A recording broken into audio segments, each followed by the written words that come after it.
이렇게 술을 얹고 우리 각자에게 고백을 했으면 좋겠습니다. 자기 가슴에 한복판에 손 대시고 이렇게 한번 따라해 주시면 고맙겠습니다. 예수님이 부활하셨습니다. 예수님을 믿는 나도 부활할 것입니다.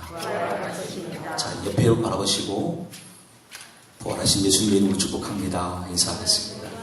부활하신 예수님의 이름으로 축복합니다.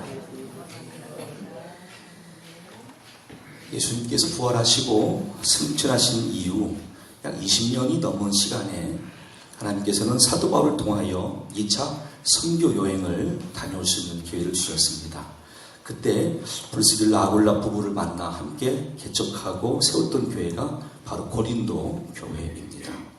그런데 이 교회가 세워진 자리가 영적으로도 또 정신적으로도 물질과 향락, 성적인 면에서도 다 타락했던 도시이기 때문에 굉장히 힘들고 어려운 과정이었습니다.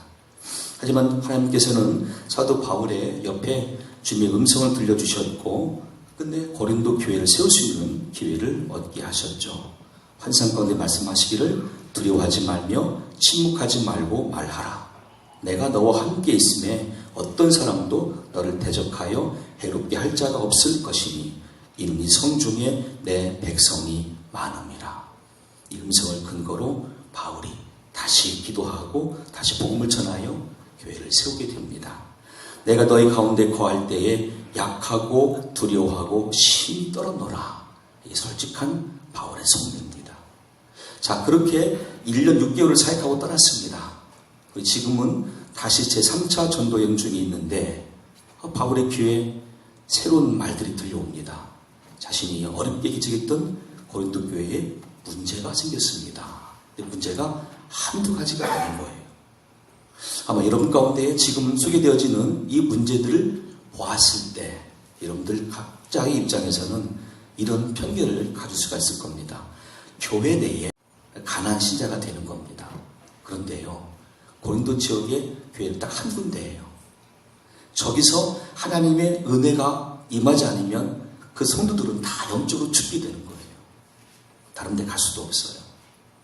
자, 방법은 무엇입니까? 바울이 엎드려 기도하며 성령님의 은혜로 이 고린도전서 말씀을 기록하여 전하는 것이고 그들이 이 말씀대로 순종하는 것을 바라는 것이죠. 이 문제를 볼까요? 어떤 문제냐면 교회 내에 바울파, 게바파, 아볼로파, 그리스도파 이 4개 파로 분당이 있었습니다. 분열이 있었습니다. 둘째로 십자가의 도에 대한 믿음 대신에 오해가 있었습니다. 성령의 계시에 대한 영적 무지가 있어서 마귀의 영처럼 귀신의 영처럼 오해들을 하고 있었습니다. 또 내 원이 아니지만 우리 유신의 아버지께서 둘째 아내를 얻었습니다. 나한테는 작은 어머니 되시죠. 그런데 근친상간이 교인들 가운데 있었습니다. 불신하였고 그래서 세상 법정에 소송으로 비화되는 일들이 잦았습니다. 도덕적으로 태만하 있기에 우상숭배와 간음과 남색과 도둑질과 술 취함이 난무했습니다. 결혼 문제와 이혼이 쉽게 거론될 만큼 문제가 생겼습니다.